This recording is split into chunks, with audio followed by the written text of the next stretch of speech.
Hello everyone, it's day 19 of my mini vlog. So दिन की शुरुआत कुछ इस तरह से हुई। आंटी की सुबह ही कॉल आ गई कि उन्होंने आज काम पर नहीं आना, तो हम लोग ने काम बांटे। मेरी बहन ने झाड़ू दिया, मैंने बर्तनों का ढेर धोया और मम्मा ने पोछा लगाया। उसके बाद मैंने अपने घर के इन 2 जुड़वा बहन भाइयों को साफ किया और इनको साफ करना किसी मिशन से कम नहीं होता। इतनी घोल आती है ना मुझे इन्हें साफ करते हुए, जैसे तेज अंधेरी के बाद मिट्टी से लबरेज चीजें साफ करते हुए आती है। उसके बाद देखिए नया खाना सरंजाम हो गया। हमारे घर में टी पॉट ऐसे टूटते हैं जैसे मम्मा के जहेज के बर्तन। इन फ्लोटिंग शेल्स पर भी कलर हो ही गया, तो मैंने अपने भाई से इस कलर का बोला था और उसने ये वाला कलर कर दिया। असल में मैंने अपनी वैनिटी के साथ का मैचिंग कलर करवाना था, बट उसने कहा कि वो मिला नहीं, तो फिर इसलिए वो ये वाला ले आया। उसके बाद मैंने इसके कुछ पेजेस पढ़े और मेरी बहन का दुपट्टा सड़ गया, वो भी ईद के सूट का मोई मोई हो गया। ये सब काम करने के बाद मुझे याद है कि मैंने तो अपना लैपटॉप चार्जिंग पे लगाया था और इसकी चार्जिंग तो अब 100 से 200 हो जानी चाहिए थी, जितनी देर ये चार्जिंग पे लगा रहा। फिर हम लोगों को चीज़ें लेनी थी, तो हम लोग चीज़ें लेने के लिए लाइक हम लोग ने मेहंदी लेनी थी और भी इस तरह का कुछ स्टफ वगैरह लेना था। You guys know what we girls are huge lover of चूड़ियाँ। और यहाँ पे ये मेरी कज़न चूड़ी पहनी थी, इसको कोई चूड़ी आ ही नहीं रही थी, मतलब कि हर चूड़ी इसके तंग थी। फाइनली इसकी ये वाली चूड़ियाँ आ गई।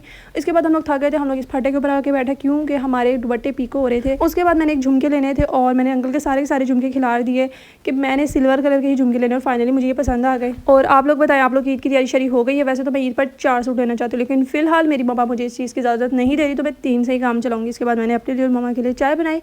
सो there was it for today, bye.